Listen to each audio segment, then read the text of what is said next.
First on reporter. സംസ്ഥാനത്ത് പോലീസിൽ വൻ അഴിച്ചുപണി. 161 ഡിവൈഎസ്പിമാർക്ക് മാറ്റം. ഭരണമാറ്റത്തിന്റെ ഭാഗമായാണ് അഴിച്ചുപണി വൈകുന്നതിൽ കോൺഗ്രസിലെ അതൃപ്തിക്ക് പിന്നാലെയാണ് നടപടി. റോഷിപാൽ വിവരങ്ങൾ നൽകും. റോഷിപാൽ, വലിയ അഴിച്ചുപണി നടന്നിരിക്കുന്നു. എങ്ങനെയാണ് പ്രധാനപ്പെട്ട മാറ്റങ്ങൾ?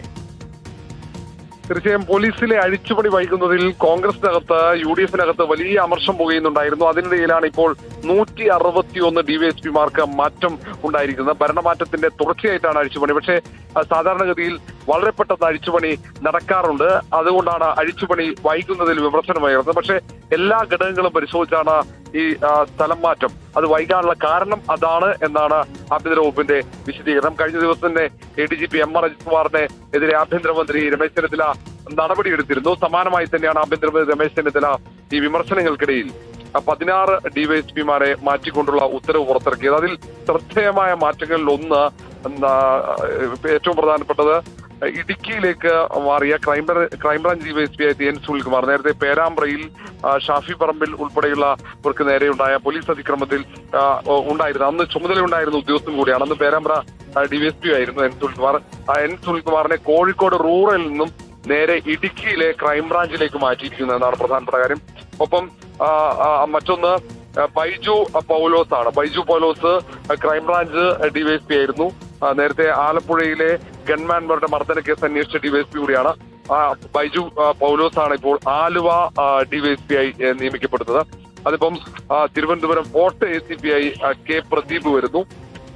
അതേപോലെ തന്നെ TK Ashraf Kozhikode medical college south DYSP വരുന്നു. PM Manoj Nadapuram DYSP. നേരത്തെ PM മനോജിനെതിരെ അച്ചടക്ക നടപടി ഉണ്ടായിരുന്നു LDF ഭരണകാലത്ത്. PM മനോജിനെ റീഇൻസ്റ്റേറ്റ് ചെയ്ത് നാദാപുരം ഡിവൈഎസ്പി ആയി നിയമിക്കുകയാണ് UDF സർക്കാർ ചെയ്തിരിക്കുന്നത്. അങ്ങനെ LDF സർക്കാരിന്റെ കാലത്ത് നടപടിക്ക് വിധേയമായ ആളുകളുടെ നടപടി പുനഃപരിശോധിച്ചുകൊണ്ട് അവരെ റീഇൻസ്റ്റേറ്റ് ചെയ്യുന്ന നടപടി കൂടി ഇപ്പോൾ ഉണ്ടായിട്ടുണ്ടെന്നാണ് പ്രധാനപ്പെട്ട കാര്യം. നേരത്തെ കോഴിക്കോട് ഉണ്ടായിരുന്ന മൂസ വള്ളിക്കാട് ഡിവൈഎസ്പി ആയി കാസർഗോഡ് ക്രൈംബ്രാഞ്ചിലേക്ക് എത്തിയിരുന്നു. അങ്ങനെ 160 ഡിവൈഎസ്പി. ശംഖുമുഖത്ത് സജിമോനാണ് പുതുതായി ഡിവൈഎസ്പി ആയി ചുമതലയേൽക്കുന്നത്.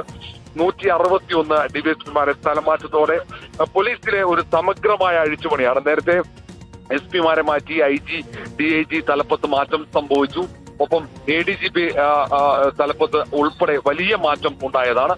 അതിന് പിന്നാലെയാണ് ഇപ്പോൾ ഡിവൈഎസ്പിമാരെ കൂടി മാറ്റുന്നത്. ഏതായാലും ഇത് ഇത്രയേറെ പ്രാധാന്യം അർഹിക്കുന്നത് ഡിവൈഎസ്പിമാരടക്കമുള്ള പോലീസിലെ അഴിച്ചുപണി വൈകുന്നതിൽ കോൺഗ്രസിലൊക്കെ വലിയ വിമർശനം ഉണ്ടാകുന്നു. പോലീസിൽ തന്നെ കോൺഗ്രസിനെ അനുകൂലിക്കുന്ന ഉദ്യോഗസ്ഥന്മാർക്കൊക്കെ കടുത്ത അസംതൃപ്തി ഉണ്ടായിരുന്നു. പഴയ UDF ഭരണകാലത്തുള്ള പോലീസ് അസോസിയേഷന്റെ നേതാക്കളൊക്കെ ആഭ്യന്തരമന്ത്രിയെ കണ്ട് പരാതിയൊക്കെ ഉന്നയിച്ചാണ്. പക്ഷേ അത് കൃത്യമായ എല്ലാ ഘടകങ്ങളും പരിശോധിച്ച് മാത്രമേ ഈ സ്ഥലം മാറ്റം ഉണ്ടാകുകയുള്ളൂ എന്ന നിലപാടിലേക്ക് ആഭ്യന്തരമന്ത്രി രമേശ് ചെന്നിത്തല എത്തുകയായിരുന്നു. ഏതായാലും വിമർശനങ്ങൾക്കിടയിൽ അങ്ങനെ 161 ഡിവൈഎസ്പിമാർക്ക് ഇപ്പോൾ സ്ഥലം മാറ്റം ഉണ്ടാകുന്നു എന്നാണ് പ്രത്യേകത. ഏതായാലും എല്ലാ കാര്യങ്ങളും വൈകിയാണെങ്കിലും കാര്യങ്ങൾ പരിശോധിച്ചാണ് നടത്തുന്നത്. അതുകൊണ്ടാണ് ആ വൈകൽ സംഭവിക്കുന്നത് എന്നാണ് ആഭ്യന്തരമന്ത്രി രമേശ് ചെന്നിത്തല വിശദീകരിക്കുന്നത്. നേരത്തെ ADGP MR അജിത് കുമാറിനെ സംരക്ഷിക്കുന്നുവെന്ന വിമർശനം ഉയർന്നിരുന്നു. പക്ഷേ റിപ്പോർട്ട് എത്തി ഏതാണ്ട് മണിക്കൂറുകൾക്കകം തന്നെ MR അജിത് കുമാറിനെ സസ്പെൻഡ് ചെയ്യുകയായിരുന്നു ആഭ്യന്തര വകുപ്പ്. സമാനമായി തന്നെയാണ് ഇങ്ങനെ ഇനി അടുത്തതായി വരേണ്ട സ്ഥലം മാറ്റങ്ങൾ പ്രധാനപ്പെട്ടത് ഇൻസ്പെക്ടർമാരുടേതാണ്. ഏറെ വൈകാതെ തന്നെ CI-മാരുടെ സ്ഥലം മാറ്റവും ഉണ്ടാകും. പക്ഷെ പോലീസിൽ വലിയ പരിഷ്കാരങ്ങൾ വരുന്ന സാഹചര്യത്തിൽ സ്റ്റേഷൻ ഹൗസ് ഓഫീസർമാരായി SI-മാരെ തിരിച്ചു കൊണ്ടുവരാനുള്ള നടപടികളിലേക്ക് സർക്കാർ കടക്കുന്ന സാഹചര്യത്തിൽ ഒരുപക്ഷെ ഇൻസ്പെക്ടർമാരുടെ സ്ഥലം മാറ്റവും SI-മാരുടെ സ്ഥലം മാറ്റവും ഒരുമിച്ചാകാനാണ് സാധ്യത. ഏറ്റവും സുപ്രധാനമായ പോലീസിന്റെ അഴിച്ചുപണി പൂർത്തിയായിരിക്കുകയാണ്. ഏറ്റവും സുപ്രധാനമായ പോലീസിലെ അഴിച്ചുപണി പൂർത്തിയായിരിക്കുന്നു. സമഗ്രമായ മാറ്റമാണ് ഉണ്ടായിരിക്കുന്നത്. റോഷിപാൽ ഇപ്പോൾ സൂചിപ്പിച്ചതുപോലെ തന്നെ 161 ഡിവൈഎസ്പിമാരുടെ മാറ്റം ആണ് ഇപ്പോൾ സംഭവിച്ചിരിക്കുന്നത്. ഇതിൽ ആരുടെയൊക്കെ മാറ്റങ്ങളെ രാഷ്ട്രീയമായി നമ്മൾ പ്രധാനപ്പെട്ടതായി ഒരിക്കൽ കൂടി ചൂണ്ടിക്കാണിക്കേണ്ടതുണ്ട്? സ്വാഭാവികമാണ്. ഇതിൽ ഏറ്റവും ശ്രദ്ധേയമായ മാറ്റങ്ങളിൽ ഒന്ന്, ആലുവ ഡിവൈഎസ്പി ആയി ലോ ആൻഡ് ഓർഡറിലേക്ക് ബൈജു പോലോസ് തിരിച്ചു വന്നിരിക്കുന്നതാണ്. നേരത്തെ ഏറെക്കാലമായി LDF ഭരണകാലത്ത് ബൈജു പോലോസ് ക്രൈംബ്രാഞ്ച് ആയിരുന്നു. നടിയെ ആക്രമിച്ച കേരളം ചർച്ച ചെയ്ത നടിയെ ആക്രമിച്ച കേസിന്റെ അന്വേഷണ ഉദ്യോഗസ്ഥൻ കൂടിയായിരുന്നു ബൈജു പോലോസ്. പിന്നീട് UDF സർക്കാർ അധികാരത്തിലേറ്റ ഉടനെ തന്നെ ബൈജു പോലോസിന്റെ നേതൃത്വത്തിലാണ് ആലപ്പുഴയിലെ വിവാദമായ രക്ഷാപ്രവർത്തന കേസ് അന്വേഷണം നടന്ന അന്വേഷണത്തിലാണ് ADGP MR Ajith Kumar case അട്ടിമറിക്കാൻ ശ്രമിച്ചു എന്ന കണ്ടെത്തൽ കൂടി ഉണ്ടായിരിക്കുന്നത്. അങ്ങനെ ഏറെക്കാലത്തിന് ശേഷം ക്രൈംബ്രാഞ്ചിൽ നിന്നും ബൈജു പോലീസ് നേരെ ലോ ആൻഡ് ഓർഡറിലേക്ക് എത്തുന്നു എന്നാണ്, ക്രമസമാധാന ചുമതലയിലേക്ക് എത്തുന്നത്. അതും ആലുവയിൽ തന്നെ വന്നിരിക്കുന്നതെന്നാണ്. ഒരുപക്ഷെ ബൈജു പോലോസിന്റെ നാട് കൂടിയാണ്. അവിടേക്ക് തന്നെ ആലുവയിലേക്ക് എത്തുന്നു.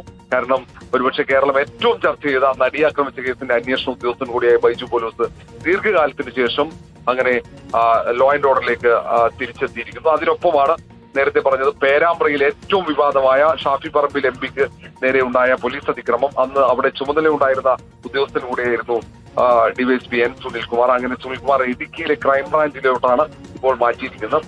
അതേപോലെ തന്നെയാണ് വടകരയിൽ ഉണ്ടായിരുന്ന ഡിവൈഎസ്പി പി എം മനോജ് വടകരക്കാരൻ കൂടിയാണ്. മനോജിനെതിരെ LDF ഭരണകാലത്ത് നടപടി ഉണ്ടായതാണ്. പിന്നീട് UDF അധികാരത്തിലേറ്റതോടെ പുനഃപരിശോധന നടക്കുന്നു. അങ്ങനെ സർവീസിൽ തിരിച്ചെത്തിയ പി എം മനോജിനെ നാദാപുരം DYSP ആയി നിയമിക്കുകയാണ്. അതിൽ ഏറ്റവും ശ്രദ്ധേയമായ മാറ്റങ്ങൾ ഇതാണ്. ഏതായാലും 161 DYSPമാരെ മാറ്റി. ഇനി സ്വാഭാവികമായും ആ പരാതിക്ക് ഒരു പരിഹാരമാകുന്നു UDFിലുണ്ടായ ഒരു അസ്വസ്ഥത, പോലീസിലെ പുനഃസംഘടന വൈകുന്നതിനുള്ള അസ്വസ്ഥത. കാരണം പല പ്രധാനപ്പെട്ട വിഷയങ്ങളിലും രാഷ്ട്രീയ ഇടപെടൽ കേസുകളിൽ ഉണ്ടാകുന്നു. ക്രമസമാധാന വിഷയങ്ങളിലടക്കം കോൺഗ്രസ് നേതാക്കൾക്ക് MLAമാർക്ക് ഇടപെടാൻ കഴിയുന്നില്ല. അതിൽ പ്രത്യേകിച്ച് പലപ്പോഴും രാഷ്ട്രീയ പക്ഷപാതിത്വം ഉണ്ടാകുന്നു. പോലീസിലെ അഴിച്ചുപണി വൈകി കഴിഞ്ഞാൽ സർക്കാരിന് ദോഷം ചെയ്യും. പോലീസിന്റെ സ്വാഭാവികമായും ഇവരുടെ LDFന്റെ നയമല്ല, UDFന്റെ പോലീസ് നയം വ്യത്യസ്തമാണ്. അത് കൃത്യമായി നടപ്പിലാക്കണമെങ്കിൽ സമഗ്രമായ അഴിച്ചുപണി അനിവാര്യമാണെന്ന ഒരു പൊതുവികാരം കോൺഗ്രസിനകത്തും UDFിനകത്തും ഉണ്ടായിരുന്നു. ആ വികാരത്തിനിടയിൽ തന്നെയാണ് ഇപ്പോൾ DYSPമാരുടെ സ്ഥലം മാറ്റം നടന്നിരിക്കുന്നത്. ഓക്കെ, റോഷിബാലാണ് വിശദമായ വിവരങ്ങൾ നൽകിയത്. സംസ്ഥാനത്ത് പോലീസിൽ വൻ അഴിച്ചുപണി, സമഗ്രമായ മാറ്റമാണ് നടന്നിരിക്കുന്നത്. 161 DYSPമാർക്കാണ് മാറ്റം.